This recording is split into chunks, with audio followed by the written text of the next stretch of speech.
नमस्कार। स्वागत है आपका स्प्रेड पीस में। आज सुनिए मुंशी प्रेमचंद की लिखी निबंध जुलेखा। फारसी हुस्न और इश्क की दुनिया में जुलेखा को जो आम शोहरत हासिल है वह बयान की मोहताज नहीं है। उसकी जिंदगी हुस्न और इश्क की एक लाजवाब और दिलकश दास्तान है। एक बादशाह के महल में पैदा हुई, लाड़ प्यार में पली और बाहर आते ही इश्क में कैद हो गई। फिर लंबे समय तक मुसीबतें झेलीं, शहजादी से फकीर बनी, सब कुछ इश्क में लुटा दिया। मगर लगातार नाकामियों के बावजूद भी मोहब्बत की राह नहीं छोड़ी। कभी कभी माशूक की बेवफाई और दुनिया के तानों से मजबूर होकर उसने अपने माशूक पर सख्तियां भी कीं, मगर यह भी अथाह मोहब्बत का तकाजा था। इस इश्क के खंजर की घायल के नाम को फारसी के अमर कवि जामी ने अमर बना दिया है। उसके सौंदर्य की तारीफ इस प्रकार की गई है। कफे राहत दहे हर मेहनत अंदेश, निहादा मरहमे बर हर दिले रेश। उसका हाथ परेशान को आराम पहुंचाता और दिल के जख्म पर मरहम रखता था। मियान शमुए बलकज मुए नी में, जेबरी की बरदज मुए बी में। उसकी कमर क्या थी, बाल थी, बल्कि बाल से भी आधी थी। बारीकी में उसे आधा बाल भी कहते हुए डर लगता है। सही सरवां हवादारिश कर दे, परी रूयां परस्तारिश कर दे। खूबसूरत लौंडियां उसकी खिदमत करतीं और परी जैसी सूरत वाली उसे पूजती थीं। शुरुआत में जवानी में इश्क के घात उस पर होने लगते हैं, मगर यह इश्क माशूक के देखने से नहीं पैदा होता, बल्कि सामान्य नियमों के खिलाफ वह चैन की नींद सो रही थी कि अचानक दरामद न घशज दूर जवाने, चैमी गोयम जवाने नए की जाने। उसके दरवाजे से एक जवान आया। वह जवान क्या आया, बल्कि जान आया। हुमायूं पैकरे अजाल में नूर, बागे खुल्द करदा गार्जे हुर। सर से पांव तक एक मुबारक नूर जिसने जन्नत के बाग की हूरों को लूट लिया। इस खूबसूरत जवान को देखते ही जुलेखा पर उसकी खूबसूरती का जादू चल गया। गिरफ्तज कामतश दूर दिल ख्याले, निशानदज दोस्ती दूर दिल निहाले।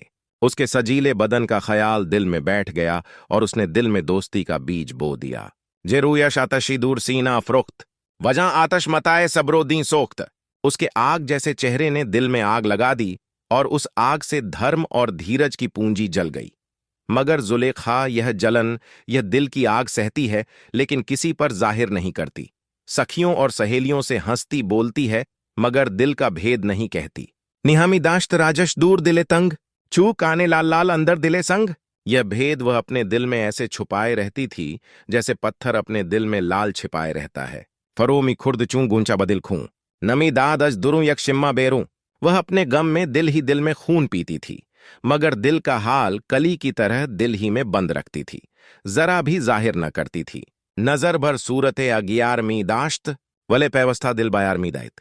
वह नजर गैरों पर रखती थी और दिल में माशूक का ख्याल। कभी कभी जब वह जलन से बेचैन हो जाती है तो यार से यूं बातें करती है कि पाकीज़ा गौहर अच्छे कानी, के अज तू दारमी गौहर फिशानी। ऐ कीमती मोती, तू किस खान का है, मुझे तुझसे कुछ कहना है। नमी दानम की नामत अज के पुरसम, कुजा आयम मुकामत अज के पुरसम। मैं तेरा नाम नहीं जानती, किससे पूछूं। मैं तेरी जगह नहीं जानती, कहां जाऊं। मगर यह इश्क का भेद कब छुपता है। जुलेखा जबान से कुछ नहीं कहती, लेकिन उसकी खून बरसाने वाली आंखें और पीली पीली सूरत यह भेद खोल देती हैं। गुलाब की तरह सूरत पीले फूल की तरह जर्द पड़ जाती है। ठंडी आहें भरती है। लौंडियां आपस में खुसर फुसर करने लगती हैं। कोई कहती है ऊपर का असर है, कोई कहती है जादू है। इन्हीं लौंडियों में जुलेखा की एक दाई भी है। इश्क की दास्तानों में ऐसी औरतें बहुत आती हैं, मगर इनमें शायद ही किसी का हवाला इस खूबसूरती से चंद शेरों में दिया गया हो। अजन जुमला फुसूंगर दायाए दाश्त, किया जब सुंगरी सरमायाए दाइत। उसकी लौंडियों में एक जादूगर दाई भी थी जो अपने जादू जैसे करतब का खजाना रखती थी। बराहे आशिक ही कार आजमूदा, गहे आशिक गहे माशूक बूदा। वह मोहब्बत के रास्तों को खूब जानती थी। वह कभी आशिक और कभी माशूक बन जाती थी। बहम वसलत दहे माशूकी आशिक, मुआफिक साज यारे नामुआफिक। वह आशिक और माशूक को मिला देती थी, फिरे हुए दोस्त को सच्चा दोस्त बना देती थी। यह जादूगरनी एक दिन जुलेखा से यह प्यारी भरी बातें करती है। वगर रफ्तम तराज दोष बूदे, छू खुफ्तम खुफ्ता दूर आगोश बूदे। मैं चलती थी तो तू मेरे कंधे की शोभा होती थी, और जब मैं सोती थी तो तू मेरी गोद में सोती थी। छू बनशस्ती बखिदमत इस्तादम, छू खुस्पीदी बपायत सद निहादम। जब तू बैठती थी तो मैं तेरी खिदमत में खड़ी हो जाती थी, और जब तू सोती थी तो मैं तेरे पांव पर सिर रख देती थी। जे मन राजे दिलत पिन्हा छेदारी, न खुद बेगाना अमजे निसियां छेदारी। तू मुझसे अपने दिल का हाल क्यों छुपाती है? मैं कोई गैर नहीं हूं, तू भूल कर रही है। जुलेखा मेहरबान दाई से रो रो कर अपनी राम कहानी कह सुनाती है, मगर दाई या तो आसमान के तारे तोड़ लाने को तैयार थीं, या यह दास्तान सुनकर बोल उठती है, वले हर कफे बनक्शे हर ख्यालस्त के नादानिस्तारा जुस्तन मुहालस्त। हाँ, हर तस्वीर के लिए एक ख्याल है, मगर अनजान को ढूंढना मुश्किल है। इसके कुछ दिनों बाद जुलेखा एक दिन गम के बिस्तर पर पड़ी हुई अपने दिल से फरियाद कर रही है कि उसे फिर दोस्त का सुंदर मुखड़ा दिखता है, और वह उसे सपने में देखते ही उसके पांव पर गिर पड़ती है और अपनी बेचैनी का बयान करती है। उसकी बेचैनी देखकर माशूक या माशूक की तस्वीर यह कहती है, तुरा अजमा अगर बरसी न दागस्त, न पिंदारी कजां दागम फरागस्त। अगर मेरे इश्क का दाग तेरे सीने पर है तो तू यह न समझ कि मैं इस दाग से खाली हूं। मराहम दिल बदा में तुस्त दरबंद, जे दागे इश्क तू हस्तम निशामंद। मेरा दिल भी तेरी मोहब्बत के जाल में फंसा हुआ है, और मुझे तेरे इश्क के दाग की खबर है। दोस्त की तस्वीर की यह तड़प जुलेखा के इश्क की आग को और भी भड़का देती है। कुछ दिन और इस तकलीफ में बीतते हैं, फिर तीसरी बार उसे माशूक का दुनिया को जला देने वाला हुस्न नजर आता है। इश्क के पैदा होने और बढ़ने की यह स्थिति मोहब्बत की दास्तानों में बिल्कुल निराली है। जुलेखा फिर दोस्त की तस्वीर के पांव पर गिर पड़ती है और इन शब्दों में उससे मोहब्बत भरी निगाह करने की विनती करती है, नमी गोयम के दूर हश्तम अजीजम, ना आखिर मर तुरा कमतर कनीजम। मैं ये नहीं कहती कि मेरी शान बादशाह की सी है, मैं तो तेरी एक छोटी सी लौंडी हूं। चे बाशत गर कनीजेरा नवाजी, जे बंदे मेहनत शाहजाद साजी।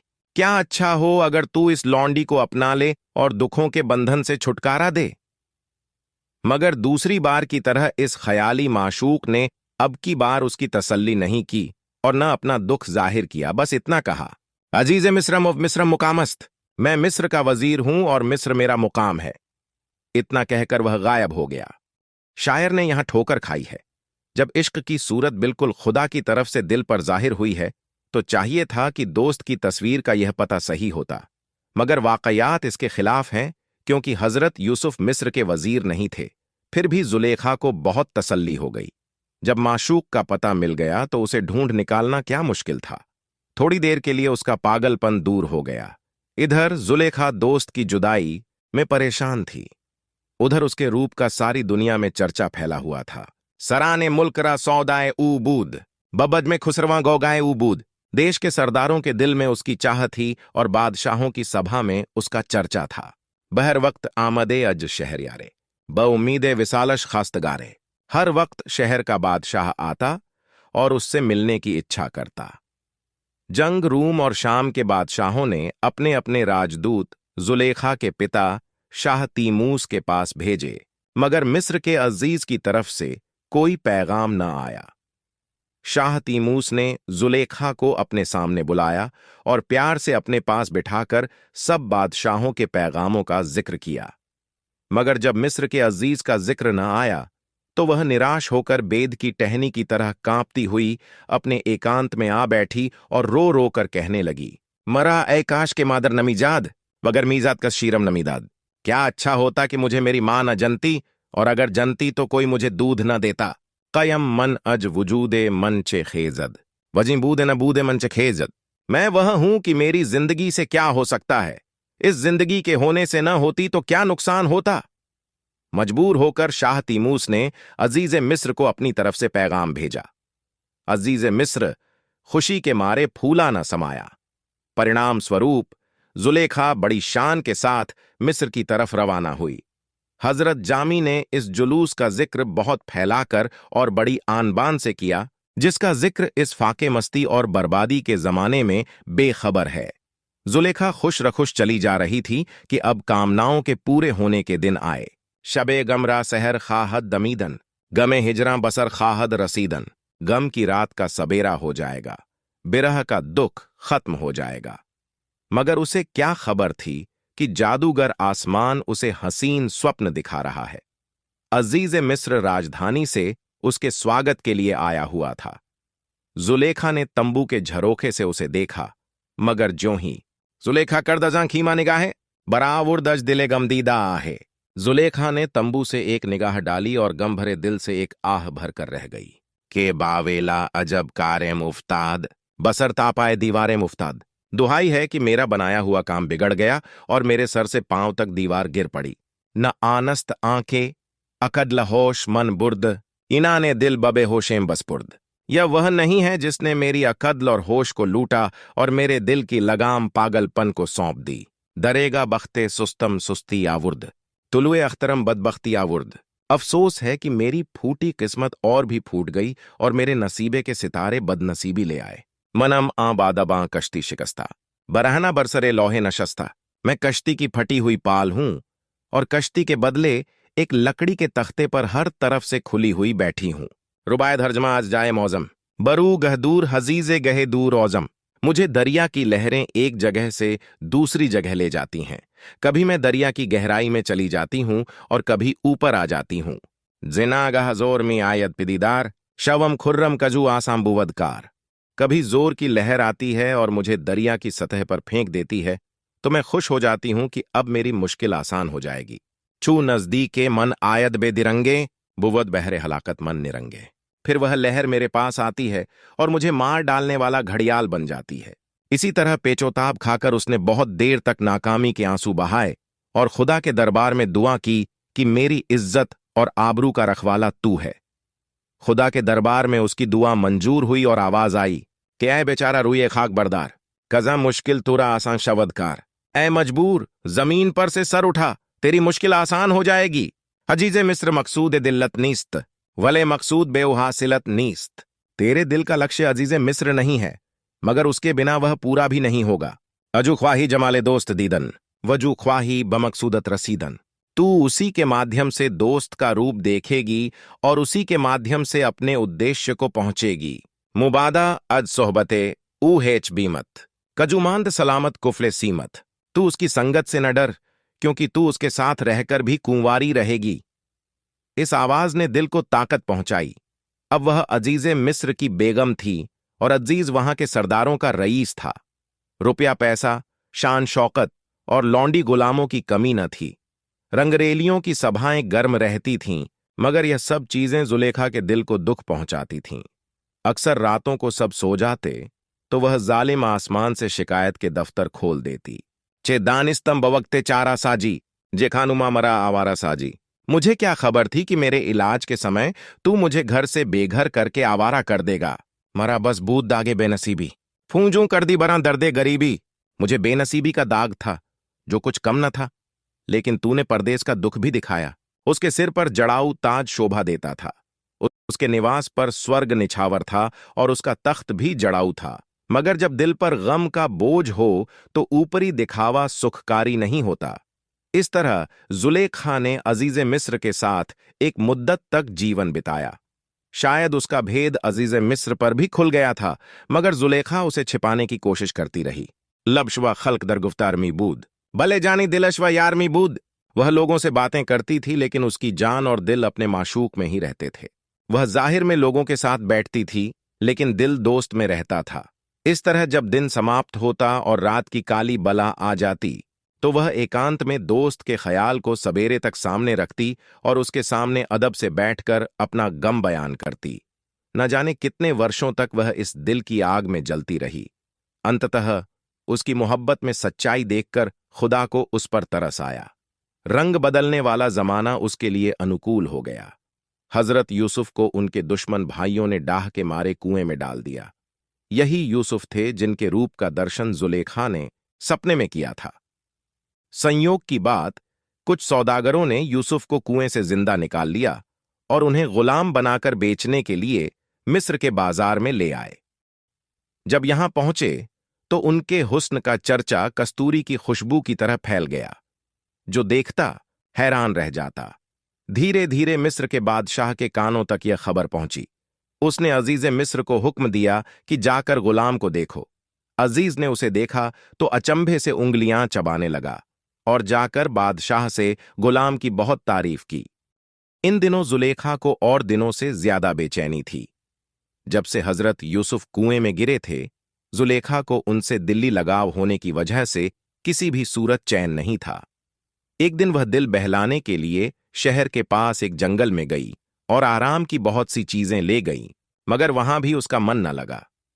महल की तरफ लौट रही थी कि रास्ते में बादशाह के महल के सामने एक भीड़ देखी। यूसुफ की तारीफ हर आदमी कर रहा था। लोग उनकी मोहब्बत में पागल हो रहे थे।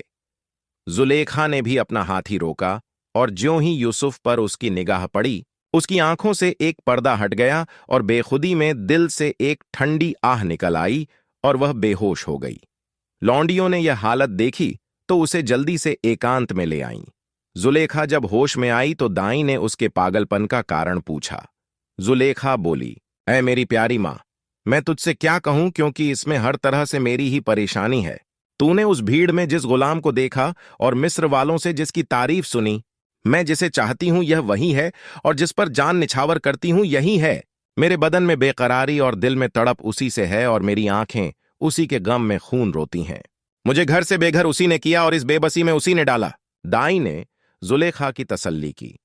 उधर मिस्र वालों ने यूसुफ की खरीदारी में अपनी कद्रदानियों का सबूत देना शुरू किया। जो आता मोल बढ़ाता था। जुलेखा को हर पल की खबर मिलती थी और वह हर बार बोली की कीमत को दुगना कर देती थी। यहां तक कि कोई ग्राहक उसके सामने ठहर न सका। मगर अजीज मिस्र के पास इतनी दौलत नहीं थी। जो पूंजी और जवाहरात उसके खजाने में थे, वे उसकी कीमत से आधे भी न थे। अजीज मिस्र ने यही बहाना पेश किया, लेकिन जुलेखा के पास एक मोतियों का डब्बा भरा हुआ था।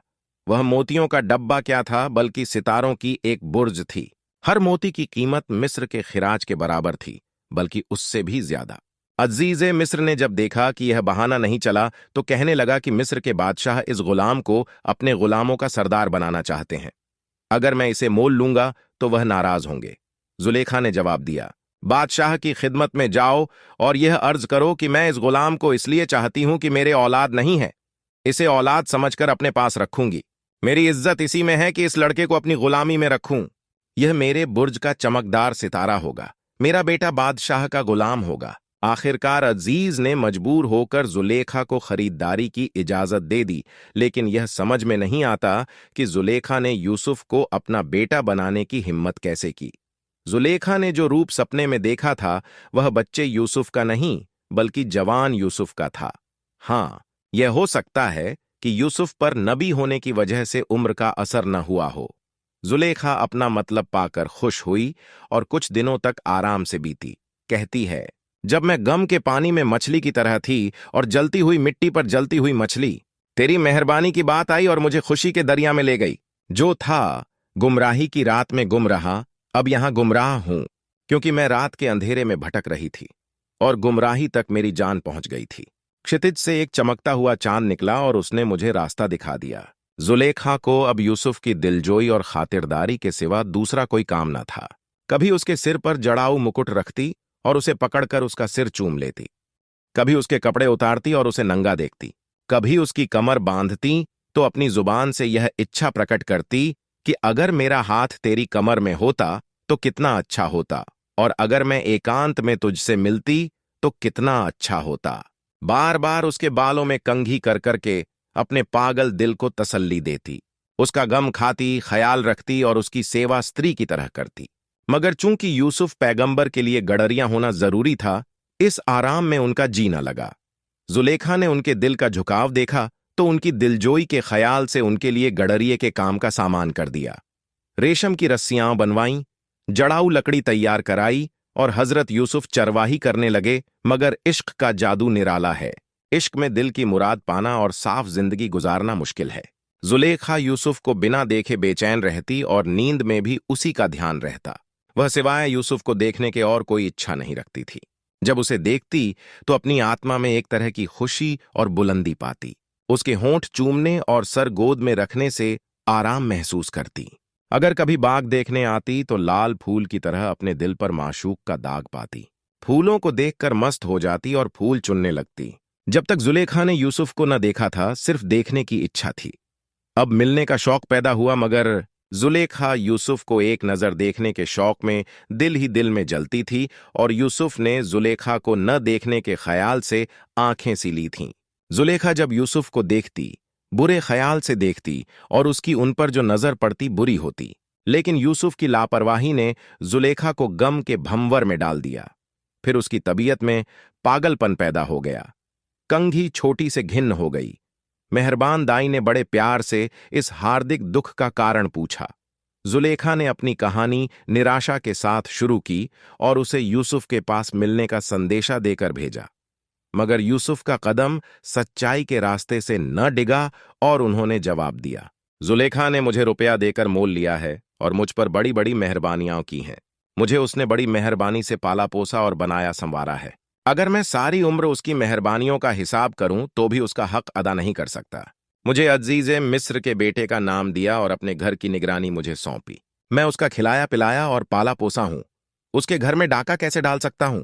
जब दाई के जादू से काम न चला तो जुलेखा खुद सवाल को सूरत बनकर यूसुफ के पास आई और यूसुफ से मेहरबानी की भीख मांगी। मगर यूसुफ ने उसे भी बड़ी समझदारी से जवाब दिया, ऐ मेरी मालिक, अपने गुलाम से ऐसे काम की उम्मीद न रख और अपनी मेहरबानियों से शर्मिंदा न कर। मैं वो नहीं हूं कि तेरे इस हुक्म को बजा लाऊं और अजीज की थाली में शरीक हो जाऊं। बादशाह को चाहिए कि उस गुलाम को मार डाले जो उसके नमकदान में अपनी उंगली डाले। यूसुफ का जवाब साफ और सच्चाई से भरा हुआ था। हयादार औरत को डूब मरने के लिए इशारा बहुत था, मगर इश्क ने जुलेखा को अंधा कर दिया था। उसने यूसुफ को जब इंसानियत के पर्दे में छुपते देखा तो उसे पर्दे को हटा देने की कोशिश शुरू की। उसके पास एक बाग था, उसे खूब सजाकर बहुत सी खूबसूरत लौंडियां वहां भेजीं और यूसुफ को भी सैर करने के लिए भेजा। लौंडियों से ताकीद कर दी कि यूसुफ को रिझाने में कोई कसर उठा न रखना और यूसुफ को यह दोस्ती भरी राय दी, अगर मैं तेरे लिए हराम हूं और तू इसीलिए मुझे बुरी समझता है तो इनमें से जिसे जी चाहे उससे जी बहला और अपना मतलब पूरा कर। इन चालों का मतलब यह था कि जब यूसुफ इन लौंडियों में से किसी से अपना मतलब पूरा करने का ख्याल जाहिर करे तो जुलेखा छुपकर उस लौंडी की जगह बैठ जाए और इस तरह अपना मतलब पूरा करे। इससे साफ जाहिर होता है कि जुलेखा का प्रेम वासना का दूसरा नाम था, मगर उसकी कोई कोशिश कारगर न हुई। यूसुफ ने इन लौंडियों को खुदा की मोहब्बत का ऐसा पाठ पढ़ाया कि वो अपने गंदे ख्याल से हाथ धो बैठी और जब जुलेखा पिया मिलन की इच्छा लिए हुए वहां पहुंची तो लौंडियों को खुदा के सामने सजदे में सर झुकाए पाया। निराश होकर वहां से वापस लौटी और रो रोकर दाई से अपने दिल का दुख सुनाने लगी। दाई ने समझाया, खुदा की मेहरबानी से आप भी एक ही सुंदरी हैं। आप अपने ढंग और अदाओं से यूसुफ को पिघला सकती हैं। जुलेखा ने जवाब दिया, यह तो सच है, मगर वह जालिम मेरी तरफ आंख उठाकर भी नहीं देखता। वह तो मेरी तरफ ताकता ही नहीं। आंखें चार हों तभी तो दिल मिले। उसका रूप ही मेरे लिए आफत नहीं है, उसकी लापरवाही और भी बड़ी आफत है। आखिर जब परखने से साबित हो गया कि इन छोटी छोटी चालों से काम न चलेगा तो दाई ने एक बड़ी चाल चली। रुपए की कमी न थी। एक बहुत बड़ा महल बनवाया गया जिसमें 7 खंड थे। इस 7 खंडे महल को उस्ताद ने ऐसा अच्छा बनाया कि हर खंड पहले खंड से बढ़ चढ़कर था और 7वां खंड तो जैसे 7वें आसमान का जवाब था। हीरे जवाहिरात, कस्तूरी, अंबर और फलदार पेड़ और दुनिया भर की सजावट वहां मौजूद थी। उसकी हवा दिलों में नशा पैदा करती थी। उसकी सजावट निराली थी। इस महल में चित्रकार ने जगह जगह यूसुफ और जुलेखा की तस्वीरें बनाई थीं। आपस में प्रेमी और प्रेमिका ऐसे बैठे थे जैसे दिल और जान एक दूसरे से अलग नहीं हो सकते। कहीं यह उसका मुंह चूम रहा है और कहीं वह इसका नाड़ा खोल रही है। जब यह महल हर तरह सज गया तो जुलेखा ने भी अपने को खूब दिल खोलकर सजाया और जाकर पहले हिस्से में बैठी। यूसुफ भी बुलाए गए। उन्हें देखते ही जुलेखा बेचैन हो गई। सब्र हाथ से जाता रहा। यूसुफ का हाथ एक खास अंदाज से पकड़कर इधर उधर की सैर कराने लगी। यहां सिवाय आशिक और माशूक के कोई रंग में भंग डालने वाला न था। जुलेखा बार बार इश्क का जोश जताती थी, मगर यूसुफ धर्म और इंसानियत की दलीलों से उसे चुप कर देते थे। सवाल और जवाब। यूसुफ, मुझे गम की कैद से आजाद कर दे और आजादी से मेरा दिल खुश कर दे। मुझे यह अच्छा नहीं लगता कि इस जगह पर्दे के पीछे तेरे साथ रहूं। जुलेखा, मैंने तेरी कीमत पर खजाना खाली कर दिया और तुझ पर अक्ल और धर्म की पूंजी निछावर कर दी, इस ख्याल से कि तू मेरे दुख का इलाज करेगा और मेरे हुक्म में रहेगा। यूसुफ ई ऐसी बात नहीं है, गुनाह की बात नहीं है, बुरे कर्म की बात नहीं है। वह हुक्म जिसमें पाप हो उसे निभाना आज्ञा पालन नहीं है और पाप की जिंदगी बिताना सेवा नहीं है। जुलेखा एक घर से दूसरे घर जाते समय उसके दरवाजे पर ताला लगा देती थी ताकि यूसुफ भाग न जाए। इश्क उसकी अक्ल पर धुएं की तरह छा गया था कि वह उस नतीजे को, जो दिल के लगाव से मुमकिन है, जबरदस्ती हासिल करना चाहती थी। 7वें खंड में पहुंचकर जुलेखा ने बहुत ही नरमी से अपनी दास्तान कही, जैसे अपना कलेजा ही निकाल कर रख दिया, मगर यूसुफ का दिल न पसीजा। आखिर जब उसकी कामना हद से आगे बढ़ गई तो यूसुफ ने यह कहकर उसकी तसल्ली की कि जल्दी से काम बिगड़ता है। जुलेखा उनका जवाब देती है, जे शौकम जां रसीदा बरलब इमरोज, न्यारम सब्र करदंता शब इमरोज। तेरे इश्क में मेरी जान होंठों पर आ गई, अब आज रात तक मैं धीरज नहीं रख सकती। क्या ताकत मरा आयत पिदीदार के बावक्त दिगर अंदाज अमीकार। मुझमें इतनी ताकत कहाँ है कि दूसरे वक्त पर यह काम छोड़ दूं। जुलेखा पिया मिलन के नशे में मतवाली हो रही थी और यूसुफ कहते हैं, इसमें 2 बातें रुकावट डालती हैं, एक तो खुदा का डर और दूसरा अजीज़े मिस्र का। तो वह उन दोनों को दूर करने की तरकीब बताती है कि अजीज़े मिस्र को देहम जामे के बजानश सतेजद जे मस्तीता कमायत बरन खेजत। मैं एक ऐसा प्याला पिला दूंगी कि उसके नशे से वह फिर उठ न सकेगा और खुदा से इस पाप की माफी के लिए अपना सारा खजाना गरीबों और फकीरों को दे दूंगी। इस पर यूसुफ कहते हैं, न तो मेरा खुदा रिश्वत खाता है और न मैं ऐसा एहसान भुला देने वाला हूं कि अपने ही मालिक को मारने की राय दूं। आखिर जुलेखा की जब एक न चली तो उसने एक तेज तलवार हाथ में लेकर खुद मरने का इरादा जाहिर किया। छू यूसुफ आं बिदीद अजजाए बरजस्त, चू जरी मार बिगिरफ्तरा सरे दस्त। यूसुफ फौरन अपनी जगह से उठे और एक सुनहरे सांप की तरह उसके हाथ को पकड़ लिया। कजी तुंदी बियाराम ए जुलेखा, वजी रूबाज कशकाम ए जुलेखा। ए जुलेखा, इतनी जल्दी न कर और इस ख्याल से मुंह मोड़। जुलेखा ने जब यूसुफ को जरा नर्म होते देखा तो उनकी गर्दन में हाथ डालकर लिपट गई और ऐसी हरकतें करने लगीं जो एक कुंवारी लड़की को शोभा नहीं देती। शायद इस वक्त हजरत यूसुफ नबी के पद पर होते हुए भी सीधे रास्ते से डगमगा गए थे, मगर इस एकांत की हालत में उनकी नजर एक सुनहरे पर्दे पर पड़ी जो सामने लटक रहा था। जुलेखा से पूछा, यह पर्दा क्यों पड़ा है? जुलेखा बोली, इसके अंदर मेरा खुदा है। मैंने उसके ऊपर पर्दा डाल दिया है कि उसकी निगाह मुझ पर न पड़ सके। जुलेखा का इतना कहना गजब हो गया। यूसुफ बोले, तू एक पत्थर की मूरत का इतना लिहाज करती है और मैं अपने सब कुछ देखने और सब जगह हाजिर रहने वाले खुदा से जरा भी न डरूं। यह कहकर फौरन वहां से उठ खड़े हुए और बाहर की तरफ चले। खुदा का करना भी कुछ ऐसा ही हुआ कि हर दरवाजे पर पहुंचते ही लोहे के ताले खुलते गए। जुलेखा ने जब यूसुफ को भागते देखा तो झल्लाकर, पैबाज आमदन दामन कशीदश, जे सुए पुष्ट पैराहन बुरीदश, उनके पीछे लपकी और पीछे से दामन पकड़ लिया, जिससे उनका कुर्ता फट गया। बोरूं रफ्त अजकफे आं गमर सीधा, बसाने गुंचा पैराहन दरीदा। लेकिन हजरत उसके पंजे से ऐसे बाहर निकल गए जैसे कली पंखुड़ियों के पर्दे से बाहर निकल आती है। यूसुफ इस महल से निकल ही रहे थे कि अजीज़े मिस्र आते दिखाई दिए। उन्होंने यूसुफ का हाथ मोहब्बत के जोश में पकड़ लिया और फिर महल में दाखिल हुए। जुलेखा ने जब यूसुफ को अजीज के साथ देखा तो समझ गई कि उसने मेरी शिकायत की है। फौरन त्रिया चरित्र खेली और बोली कि आज मैं इस कमरे में सो रही थी तो यह गुलाम, जिसे मैंने अपना बेटा कहा है, दबे पांव मेरी सेज की तरफ आया और मेरी इज्जत लेनी चाहिए। इतने में मैं जाग पड़ी और यह भाग निकला। अजीज ने यह दास्तान सुनी तो यूसुफ को खूब भला बुरा कहा कि मैंने तुझे बेटे की तरह पाला पोसा और तू ऐसा जानवर निकला। तब यूसुफ ने मजबूर होकर सारा कच्चा चिट्ठा कह सुनाया, मगर जुलेखा के रोने धोने ने अजीज को पिघला दिया और हजरत यूसुफ जेल में डाल दिए गए। यहां खुदा के दरबार में उनकी पुकार यहां तक मंजूर हुई कि जुलेखा की चालों और यूसुफ के बेकसूर होने की गवाही एक दूध पीते बच्चे ने दी।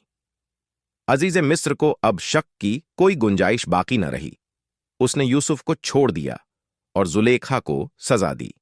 जब यह किस्सा चारों तरफ फैला और लोग जुलेखा को ताने देने लगे तो उसने अपने शौहर से कहा कि मैं इस गुलाम के पीछे बदनाम हो रही हूं आप इसे मेरी नजरों से दूर कर दीजिए।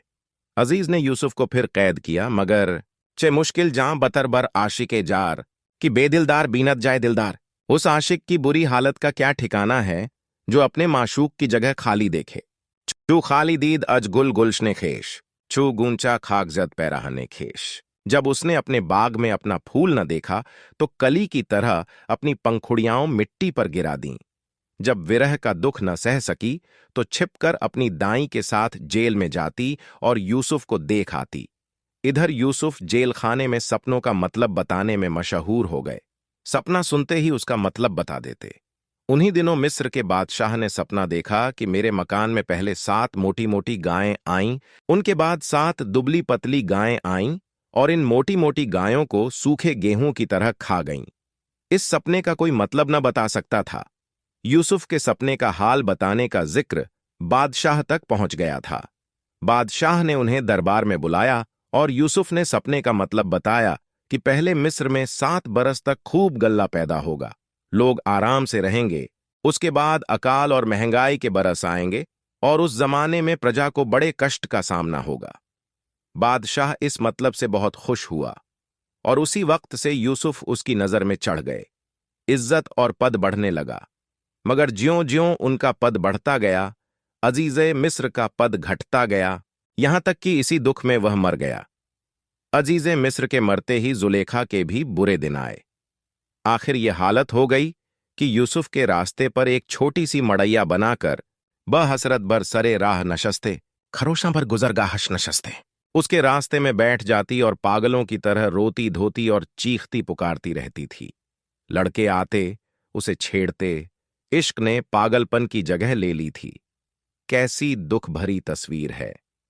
यह वही महलों वाली जुलेखा है जो आज इस हालत को पहुंच गई है। जब इस पागलपन को एक मुद्दत बीत गई, तो एक रोज नाकामी और निराशा से झल्लाकर जुलेखा ने अपने खुदा को चूर चूर कर डाला और इसी पागलपन की हालत में हजरत यूसुफ के पास गई। यूसुफ ने हैरान होकर नाम पता पूछा, जुलेखा को पहचान न सके। जुलेखा बोली, बिगुफ्त आनम की चूं ये तो दीदम, तुरा अज्जा जुमला आलम बरगुजीदम। मैं वह हूं कि जब मैंने तेरी सूरत देखी तो तुझे सारी दुनिया से अच्छा समझकर चुन लिया। फिशांदम गंजो गौहर दूर बहायत, दिलोजाम वक्फ करदम दूर हवायत। तेरे मोल पर अपना खजाना और जवाहिरात लुटा दिए और अपना दिल और जान तुझ पर निछावर कर दी। जवानी दूर गमत बर्बाद दादम, बरीन रोजे की मोबिनी फितादम। तेरे गम में अपनी जवानी बर्बाद कर दी, जिसका नतीजा आज तू देख रहा है। यह सुनकर हजरत यूसुफ को बहुत तकलीफ हुई और वह रोने लगे। किस्सा कोताह। उनकी दुआओं ने जुलेखा की दोबारा जवानी और रूप दिलवाया और तब खुदा की इजाजत से उन्होंने जुलेखा से शादी कर ली। यह जुलेखा का बहुत मशहूर किस्सा है। जुलेखा किसी तरह ऊंचे चरित्र का नमूना नहीं कही जा सकती। उसके प्रेम का स्थान बहुत नीचा है। वह एक चंचल स्वभाव और विचारों की स्त्री है और गंदी इच्छाओं पर ईमान और सब कुछ लुटा सकती है। जिन हालात में जो कुछ उसने किया वही हर एक मामूली औरत करेगी। इसलिए कहा जा सकता है कि जुलेखा एक हद तक सच्चाई के रंग में रंगी हुई है। इससे हजरत जामी का शायद यह मतलब होगा कि उसकी कमजोरियां दिखाकर यूसुफ की बड़ाइयों की इज्जत बढ़ाई और इस इरादे में वह जरूर कामयाब हुए हैं। मुंशी प्रेमचंद की कहानी जुलेखा हमें कई महत्वपूर्ण जीवन सिख प्रदान करती है। इस कहानी के माध्यम से हमें यह समझने को मिलता है कि अत्यधिक इच्छाएं और तृष्णाएं व्यक्ति को उसके नैतिक मूल्यों से दूर ले जा सकती हैं। जुलेखा का यूसुफ के प्रति अनियंत्रित प्रेम और उसकी अतिरेक चाहत उसे विवेकहीन बना देती है, जो अंततः उसकी नैतिक और सामाजिक स्थिति को संकट में डाल देती है। कहानी में जुलेखा की चरित्र की गहराई और उसकी इच्छाओं का आक्रमण हमें यह सिखाता है कि जब व्यक्ति अपनी इच्छाओं पर काबू नहीं पाता तो उसका पतन निश्चित होता है। जुलेखा का अपने पाप की अनदेखी करना और अंततः खुद को अपने ही किए गए कर्मों का शिकार बनाना यह दर्शाता है कि अनैतिक कार्यों का परिणाम सदा ही नकारात्मक होता है। साथ ही कहानी हमें यह भी सिखाती है कि ईमानदारी और नैतिकता की शक्ति अंततः जीतती है। यूसुफ का नैतिक बल और सच्चाई की ओर उसकी प्रतिबद्धता उसे अंततः सम्मान और सफलता दिलाती है, जबकि जुलेखा की चालाकी और पाप उसे समाज और आत्मा की दृष्टि में गिरा देती है। अंततः प्रेमचंद की यह कहानी हमें यह शिक्षा देती है कि सच्ची शांति और सफलता तभी संभव है जब हम अपने आचरण और इच्छाओं पर नियंत्रण रखें और नैतिकता के मार्ग पर चलें। जुलेखा और यूसुफ की कहानी यह दिखाती है कि चरित्र और मूल्य किसी भी व्यक्ति की असली पहचान और सम्मान का आधार होते हैं। आप सुन रहे थे मुंशी प्रेमचंद की लिखी निबंध जुलेखा।